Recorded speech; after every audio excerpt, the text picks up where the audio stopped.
దీపావళి రోజు దీపాలు చిటికలో వెలగడానికి, అలాగే ఎక్కువసేపు నిలిచి ఉండడానికి కొన్ని చిట్కాలు చెప్తాను. ముందుగా మనం ఒత్తుల్ని నూనెలో నానబెట్టి ఉంచుకోవాలి. ఇక్కడ ఒత్తులు కూడా సన్నగా అంటే గట్టిగా పేనినవి తీసుకుంటే మనకు చక్కగా నిలిచి వెలుగుతాయన్నమాట. ఇక్కడ దీపారాధన కోసం నువ్వుల నూనె శ్రేష్టం. ఒకవేళ అది ఎక్కువ లేకపోతే కనుక దేవుని దగ్గర తులసమ్మ దగ్గర నువ్వుల నూనెతో వెలిగించి మిగిలిన వాటికి కొబ్బరి నూనె వాడుకోవచ్చు. ఇలా నానబెట్టుకున్న తర్వాత మనం ప్రమిదల్ని కూడా సిద్ధం చేసుకోవాలి.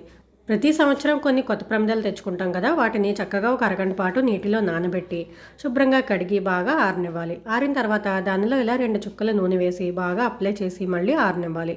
ఇప్పుడు మనకు ప్రమిద నూనె పీల్చకుండా ఉంటుంది, నూనె లీక్ అవ్వకుండా కూడా ఉంటుంది. ఇప్పుడు మనం దీనిలో నానబెట్టి పెట్టుకున్న ఒత్తుల్ని వేసుకోవాలి. సాధారణంగా దీపం వెలిగించేటప్పుడు ముందుగా నూనె వేసి తర్వాత ఒత్తులు వేయాలి. ఇవి ఆల్రెడీ నూనెలో నానబెట్టినవే కాబట్టి నేను డైరెక్ట్గా వేశాను. ఇక్కడ మీరు కనీసం 2 ఒత్తులైనా వేసుకోవాలి.